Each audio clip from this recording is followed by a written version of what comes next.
Good morning dear students. Today हम लोग जो बात करने वाले हैं, हम इसमें जैसे कि हम जानते हैं कि यहाँ पर हमने बात की थी about chemical reactions of alkene की। इसमें हमने पढ़ा था about the addition of the halogens, और फिर उसके बाद में हमने हाइड्रोजन के बारे में बात की थी। फिर हमने हैलोजेंस के एडिशंस के बारे में बात की थी, and then we were talking about the sulphuric acid. इसी तरीके से जो नेक्स्ट रिएक्शंस आती थी वाटर के अंदर, वो हम जो वाटर का एडिशन करवाते थे इन द प्रेजेंस ऑफ एसिड। ठीक, we have studied these all. Now we will start with the oxidation, ozonolysis and polymerization. These three of them are very important reactions, and especially in your paper the most of the questions comes from these portions. Okay, it is we also have studies in alkene too. Now we start with the next one. तो यहाँ पे हम next chapter में जाने वाले हैं, और जहाँ पर हम ऑक्सीडेशन, ओजोनोलाइसिस और फिर हम बात करेंगे पॉलीमराइजेशन की। ठीक, तो इसके बाद हमारी जो पहली रिएक्शन आती है ऑक्सीडेशन में, इसमें हम बात करते हैं about first and very most, कि यहाँ पर हम क्या लेंगे, एक एल्कीन को लेंगे और एल्कीन का ऑक्सीडेशन कराएंगे, जिसके बाद हम देखेंगे कि हमारा प्रोडक्ट क्या फॉर्म होता है। तो first we start with oxidation. In case of oxidation जो एल्कीन्स होती हैं, they reacts with a cold dilute and aqueous solution of potassium permanganate. ठीक, and these permanganate is known as Bayer reagent. जब ये इससे रिएक्ट करेगा तो यहाँ पर आप क्या देखेंगे, विसिनल ग्लाइकोल्स का फॉर्मेशन होता है। मतलब जो आपके पास ये दोनों साइडें हैं, तो यहाँ से डबल बॉन्ड टूटेगा और इस साइड में और इस साइड में दोनों तरफ क्या होगा, OH का फॉर्मेशन या फिर OH आकर अटैच हो जाएंगे। It is reaction taking place in this way.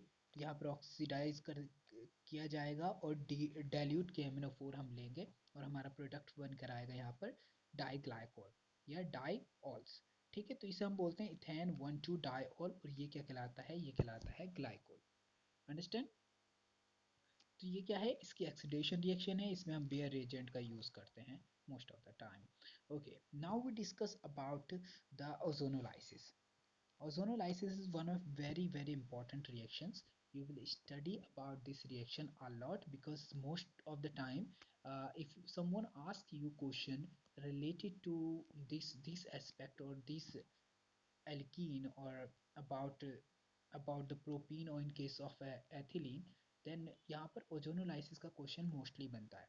And it is also very important in case of aldehydes और ketones. जब आप आगे पढ़ेंगे तो आप क्या देखेंगे, आगे नेक्स्ट क्लास में जब आप 12th में होंगे, तो एल्डिहाइड और कीटोन का फॉर्मेशन इसी रिएक्शन के थ्रू किया जाएगा फ्रॉम एल्कीन्स। तो हम यहाँ पर क्या करते हैं, ओजोनोलाइसिस के अंदर हम क्या करते हैं, ओजोन मॉलिक्यूल्स लेते हैं, यानी कि ओजोन लेंगे और ओजोन की रिएक्शन करवा देते हैं एल्कीन के साथ, और एक प्रोडक्ट का फॉर्मेशन होता है जिसे बोलते हैं ozonide. This product is known as ozonide. और इसके बाद क्या, ये आपका जो प्रोडक्ट है इसे बोलते हैं प्रोपीन ओजोनाइड। ठीक, यहाँ पर जो मॉलिक्यूल होगा, ये मॉलिक्यूल कुछ इस तरीके से अटैच होगा कि ये सब वाला ऑक्सीजन मॉलिक्यूल जिसको हम जानते थे, ये कुछ इस तरीके का दिखता है। ठीक, हम इसको यूं देखते थे। ठीक, तो ये क्या, नेगेटिव चार्ज, ये पॉजिटिव चार्ज। अब इसमें क्या होता है, ये साइड कहाँ आ जाएगी, इस जगह पर आ जाएगी, और यहाँ पर बॉन्ड ब्रेक हो जाएगा। ठीक, और दूसरा बॉन्ड फिर से ब्रेक होगा, और हम क्या देखेंगे, यहाँ पर ये जगह बिल्कुल ये दोनों बॉन्ड टूटने के बाद दोनों इधर जो है इन वाले बॉन्ड से इसका ये कनेक्टेड हो जाएगा। ठीक, इस अटैचमेंट के बाद फिर हम लेते हैं इसमें जिंक और वाटर। जब हम जिंक की प्रेजेंस में वाटर से रिएक्शन कराते हैं, तो ये बॉन्ड यहाँ से टूट जाते हैं दोनों ही। ठीक, और इसके टूटने के बाद इस साइड में हम अगर देखें, तो हम क्या देखेंगे कि ये बॉन्ड का फॉर्मेशन जब इस साइड से टूटेगा, तो हम देखेंगे कि यहाँ पर फॉर्मेशन होता है हमारा एथेनल का। ठीक, जिसको हम बोलते हैं एसिटल्डिहाइड, ये हमारा कहलाता है एसिड हाइड जनरली, और इसका IUPAC नाम यहाँ पर हो जाएगा एथेनल। दूसरा जो फॉर्मेशन होता है इसको बोलते हैं मैथेनल। ठीक, इसको इसके अंदर क्या होता है, दोनों ही एल्डिहाइड का फॉर्मेशन हो जाता है। अंडरस्टैंड? अब नेक्स्ट रिएक्शन पर जाएंगे जिसमें हम बात करेंगे पॉलीमराइजेशन की। The polymerization reaction is one of the very important reaction, because in case of industry और a lot of the things आप क्या देखेंगे, इसका यूज होता है। जैसे जनरली आप प्लास्टिक देखते हैं, that is itself a polymer. ठीक है, तो पॉलीमर्स से आप बहुत अच्छे से फेमिलियर हैं। जैसे फॉर एग्जांपल हम बात करें पॉलीथीन बैग्स की या फिर पॉलीथीन शीट्स की बात करें, तो ये क्या होते हैं, सब प्लास्टिक मटेरियल, ये पॉलीमर के ही बने होते हैं। पॉलीथीन ऑब्टेन की जाती है by combinations of large number of ethene molecules at high temperature. यानी कि जो बहुत ज़्यादा मॉलिक्यूल्स को जब हाई टेम्परेचर पर रिएक्ट कराया जाता है, और उसमें प्रेशर भी क्या होना चाहिए, हाई होना चाहिए। इन दैट केस आप क्या देखेंगे कि ये मॉलिक्यूल्स आपस में एक दूसरे से जुड़ने के बाद, अगर हम इसको मान लें तो ये ईच मॉलिक्यूल हैं, ये एक दूसरे के साथ जुड़ने के बाद क्या करते हैं, पॉलीमर या लंबी लंबी चैनें बना लेते हैं। इसमें कैटलिस्ट का यूज़ जनरली किया जाता है और लार्ज मॉलिक्यूल का फॉर्मेशन हो जाएगा, और जिन फॉर्म हुए मॉलिक्यूल्स को हम बोलेंगे पॉलीमर्स। और इस तरह की जो भी रिएक्शंस होती हैं उन रिएक्शन को क्या कहा जाता है, polymerization. Okay, now we understand कि how this polymerization reactions takes place. Okay, तो नेक्स्ट रिएक्शंस में हम क्या देखते हैं कि यहाँ पर हमारी रिएक्शन आती है जिसमें हमने यहाँ पर क्या लिया है, ये हमारा फर्स्ट मॉलिक्यूल है जिसको हम बोलेंगे इथेन। और जब हम high temperature and high pressure पर in the presence of catalyst इस रिएक्शन को कराएंगे, तो हम क्या देखते हैं कि इसका जो बॉन्ड होता है that will break and it will combine with the other molecule. और यहाँ पर नंबर ऑफ मॉलिक्यूल्स क्या एक चैन की फॉर्म्स में एक दूसरे से अटैच हो जाते हैं, और यहाँ पर हमारे पास एक पॉलीइथीन बन जाती है। पॉली का मतलब होता है मोर नंबर से, लाइक हम कह सकते हैं बहुत ज़्यादा नंबर जब एक दूसरे से जुड़ जाएंगे किसके, एथीन के, तो हम उसे बोलेंगे पॉलीएथीन। ठीक, similar happens with the polythene के केस में प्रोपीन के साथ। ठीक, जब हम प्रोपीन की रिएक्शन करवाते हैं हाई टेम्परेचर और हाई प्रेशर पर in the presence of catalyst, then हमारा मॉलिक्यूल बनेगा, और इस तरह के मॉलिक्यूल्स को हम पॉलीप्रोपीन। ओके, जैसा आप जानते हैं, जैसे हमने पॉलीमर्स का यूज़ कहाँ पर होता है, जैसे आपने देखा होगा in the manufactures of the plastic bags, squeezing bottles, refrigerator, dishes और toys, pipes, radio, TVs, cables, everything. यहाँ पर हमने अपनी लाइफ में बहुत सारी चीज़ें देखी होंगी जिसके अंदर आपने देखा होगा कि प्लास्टिक की चीज़ों का यूज़ किया जाता है। वो सभी चीज़ों के अंदर हम क्या करते हैं, पॉलीमर्स का यूज़ करते हैं। Now we are on the next topic, that is alkynes. In case of alkyne हमने डिस्कस किया था कि एल्काइंस वो होते हैं जिसके अंदर क्या होता है, ट्रिपल बॉन्ड पाया जाता है। ट्रिपल बॉन्ड पाया जाता है। ठीक, it's some here looks like this, कि हम इसको इसको इस तरीके से दिखाते हैं, जैसे वन कार्बन, और यहाँ पर क्या होगा, इसके बीच तीन बॉन्ड होंगे, और यहाँ पर कुछ मॉलिक्यूल ऐसा होगा। इसमें जो कार्बन होता है, इसके हाइब्रिडाइजेशन की बात करें तो इसका हाइब्रिडाइजेशन होता है sp, इसका भी हाइब्रिडाइजेशन होगा sp, और due to this hybridisation it makes a linear structure. Okay, now move to next one. हम जानते हैं इसका फॉर्मूला क्या है, CnH2n minus 2।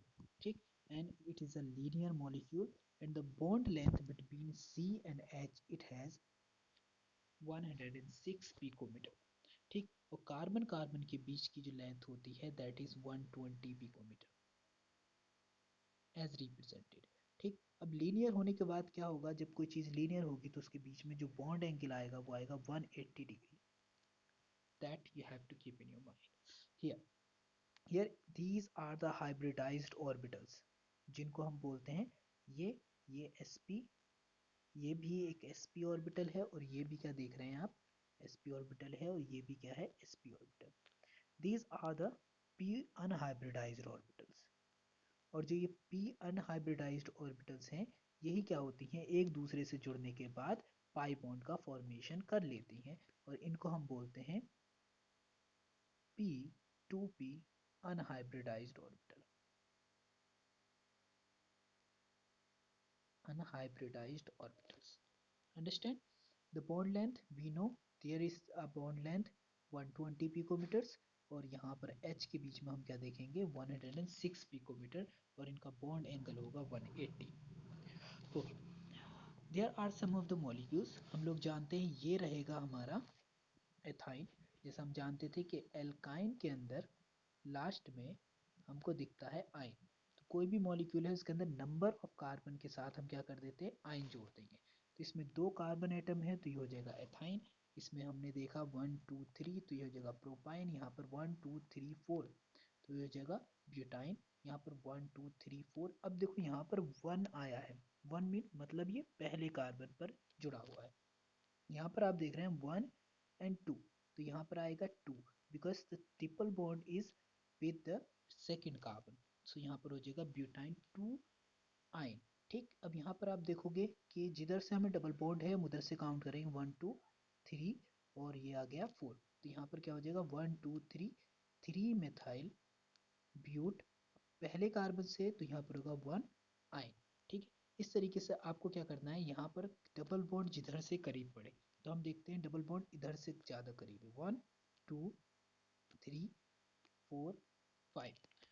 यहाँ क्या देखते हैं आप कि यहाँ पर हमारे पास जो बॉन्ड बना है वो आया है हमारा, पहले तो हम लिखेंगे मेथाइल ग्रुप तो 4 मेथाइल कर देंगे पेंट, और दूसरे कार्बन पर है double bond, that's why that will be 2 yne. Understand? Okay, अब in this way what we see कि 1 2 3 एंड द 4।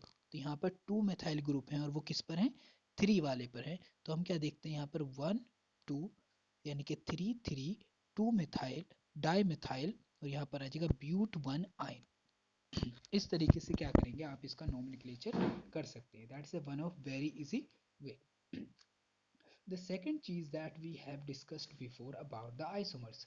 आइसोमर्स के केस में क्या होता है कि आइसोमर्स की स्ट्रक्चर्स जो होती हैं वो डिफरेंट होती हैं but the formula are same.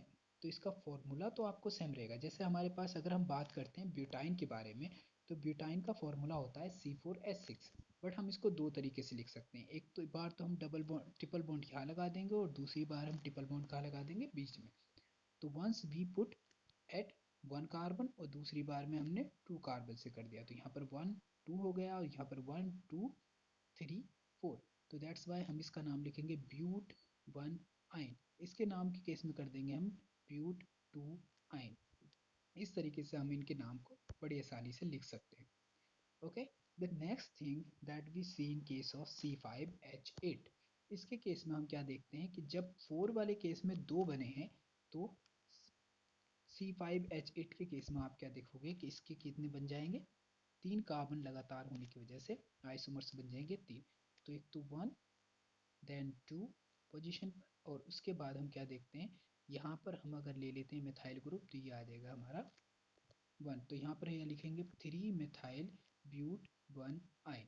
इसके 3 आइसोमर्स का ही फॉर्मेशन हो सकता है। Okay, now very important that we really need to discuss here, these are the preparation of alkyne compounds। तो हम यहाँ पर alkyne compounds की प्रिपरेशन के बारे में डिस्कस करने वाले हैं। ठीक है, तो alkyne compounds का फॉर्मेशन जो किया जाता है generally that is formed by the calcium carbide. Calcium carbide से इसका फॉर्मेशन किया जाता है। तो first of all what you do, ethyne is prepared by the industrial process in which carbide react with water. इसमें क्या होगा, कार्बाइड रिएक्ट करेगा वाटर के साथ। Initially calcium carbonate is heated. आप क्या करते हो, कैल्शियम कार्बोनेट लेते हो, ठीक, इसको हीट करते हो अराउंड 1373 केल्विन पर और आप देखोगे कि आपके पास फॉर्मेशन किसका होगा, लाइम का फॉर्मेशन हो जाएगा। Now heating this calcium oxide, जो भी आपके पास ये कैल्शियम ऑक्साइड का फॉर्मेशन हुआ है आप उसे लोगे और इसे कोक के साथ, कोक मतलब होता है बेटा कार्बन, ठीक, कार्बन के साथ हीट करते हो। और जब आप कार्बन के साथ हीट करते हो तो यहाँ पर क्या होगा, कार्बन ऑक्साइड रिलीज हो जाएगा और हमारे पास जो प्रोडक्ट बनकर आता है that is called the calcium carbide. And now this calcium carbide when react with the water, हम क्या देखते हैं हमारे पास फॉर्म होता है एक तो कैल्शियम हाइड्रोक्साइड, ठीक, और उसके बाद जो दूसरा प्रोडक्ट निकलता है in the form of gas that is ethyne. तो यहाँ पर हमारे पास क्या होता है, ये एथाइन का फॉर्मेशन हो जाता है। इसका फॉर्मूला होता है CH ट्रिपल बॉन्ड CH, जिसे हम बहुत अच्छे से जानते हैं। Now this ethyne is formed by this process in case of what, industrial way. ठीक है, अब हम क्या करेंगे, इसका फॉर्मेशन करेंगे बाय विसिनल डाइहैलाइड से। ठीक, इसके केस में क्या करना होता है कि हम एल्किनाइल लेंगे, एल्किनाइल्स को लेने के बाद एल्केनाइल हैलाइड्स को is obtained by reaction of vicinal dihalide with alcoholic potassium hydroxide। ठीक, एल्कोहलिक पोटेशियम हाइड्रोक्साइड के साथ जब इसकी रिएक्शन कराई जाती है तो हम क्या देखते हैं, यहाँ से एलिमिनेशन रिएक्शन देखने को मिलेगी। ठीक, यहाँ से ये सारा बॉन्ड ब्रेक होगा और यहाँ पर क्या होता है, ब्रोमोएथीन बनकर आ जाएगा। ठीक है, ब्रोमोएथीन का फॉर्मेशन हो जाएगा। नाउ व्हाट वी डू कि हम इसकी रिएक्शन करवाते हैं सोडियम एंड NH2 से, यानी कि सोडियम NH2 के साथ जब हम रिएक्शन करवाएंगे तो हम सोडियम अमाइड के साथ रिएक्शन करवाने पर हम देखेंगे कि हमारा प्रोडक्ट का फॉर्मेशन जो होगा वो होगा यहाँ पर एथाइन का। तो this is a another Vidhi, another process to synthesize or form the ethine.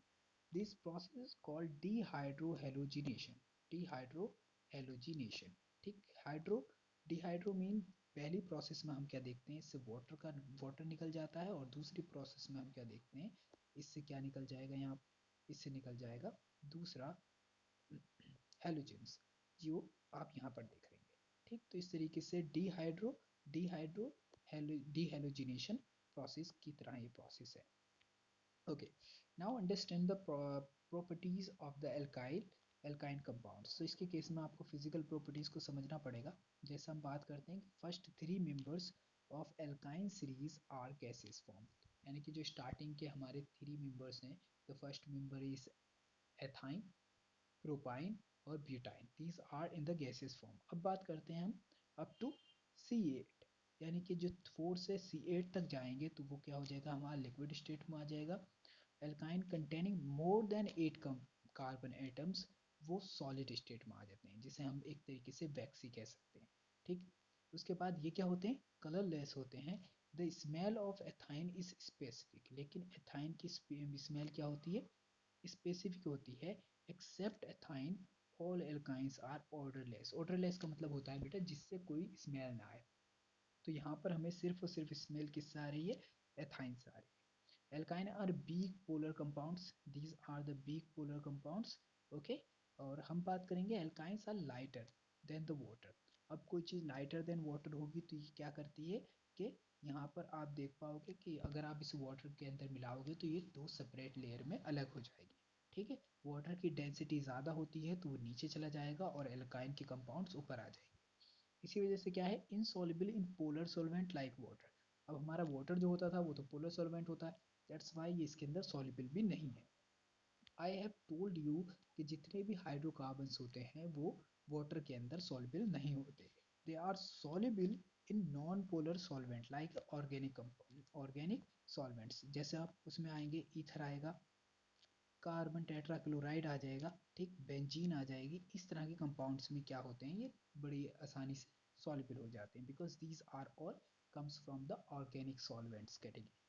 Okay, with the increase in the molecular mass of the alkyne, melting points, boiling points and the density also increases। यानी कि अगर आप देखोगे, हम लोग पहले से इस बारे में बहुत अच्छे से जानते हैं कि जितने भी मॉलिक्यूल्स का मॉलिक्यूलर मास इंक्रीज होता जाएगा, वैसे ही करके क्या होगा कि उस मॉलिक्यूल्स का जो मास, जो मेल्टिंग और बॉइलिंग पॉइंट्स होगा वो भी क्या होगा, इंक्रीज होता जाता है। तो हमने इस चीज़ को बहुत अच्छे से पहले ही स्टडी कर रखा है। ठीक, तो यहाँ पर आप देखते हो कि सिंपली मेल्टिंग पॉइंट और बॉइलिंग पॉइंट का फॉर्मूले को हमने बनाया था कि ये डायरेक्टली प्रोपोर्शनल होता है मॉलिक्यूलर मास के। यानी कि अगर मॉलिक्यूलर मास इंक्रीज हो रहा है तो इस फॉर्मूले में भी हम क्या देखेंगे, एक इंक्रीज आपको मेल्टिंग पॉइंट और बॉइलिंग पॉइंट में नजर आएगा। That is one of very simplest way to understand the melting point and a boiling point. Okay, come to the next slide. Here are some of the compounds. You can notice them very clearly, and these are their melting points and these are their boiling points. And as we are going down, we notice that there is some of the increase you can observe. ठीक, except these. So this is a different process. ठीक, हम उसे बाद में समझने की कोशिश करेंगे, लेकिन आप जैसे ही ऊपर से नीचे जाते हो आप क्या देखोगे कि यहाँ पर melting point and boiling point क्या हो रहा है, इंक्रीज हो रहा है। ठीक, तो इस केस को हम बाद में समझेंगे कि ऐसा क्यों होता है और इसका रीज़न क्या है। ठीक, अगर ओके, हम लोग इसके बारे में बाद में डिस्कस करेंगे। Okay, now we study about the chemical properties, chemical reactions. Okay, there are some of the reactions जिसमें हम पढ़ेंगे acidic properties of alkyne. Why it is show the acidic property. ठीक, फिर पढ़ेंगे हम hydrogenation. ठीक, बिल्कुल सिंपल रिएक्शन है। फिर पढ़ेंगे रिएक्शन विद डाइहैलाइड। फिर पढ़ेंगे हम रिएक्शन विद हाइड्रोजन हैलाइड। फिर बात करेंगे हम रिएक्शन विद वाटर और फिर हम बात करेंगे polymerisation. Okay, in these all the reaction, the one thing we start with this, here it is the acidic property of alkynes. So only ethine possesses acidic properties. Ethine is a weak acid, we know about it. It reacts with strong base like sodiums or sodamide amide to give the monosodium ethinides sodium acetylide. Okay, what gonna happen जब हम बात करते हैं simply यहाँ पर ethene की। Okay, हम बात कर रहे हैं एथीन की, तो हमारे पास एथीन का फॉर्मूला होता है कुछ ये। नाउ सी कि यहाँ पर क्या देख रहे हैं, हमारे पास जो ये कार्बन है, ये कौन सा कार्बन है, sp कार्बन है। और एज द कार्बन की इस करेक्टर के अंदर आप क्या देखोगे, sp is more electronegative as compare to sp2 और देन sp3। ठीक, तो इन तीनों के अंदर जो सबसे ज़्यादा इलेक्ट्रोनिगेटिव होगा,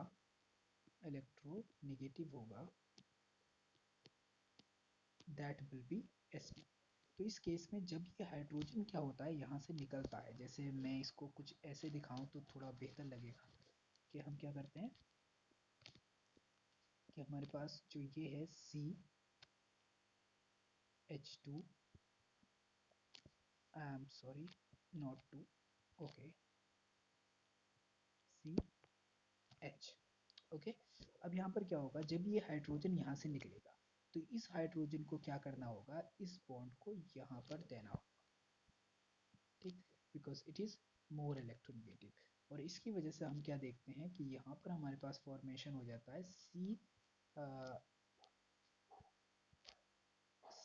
निगेटिव, और ये रिलीज क्या कर रहा है, एस पॉजिटिव।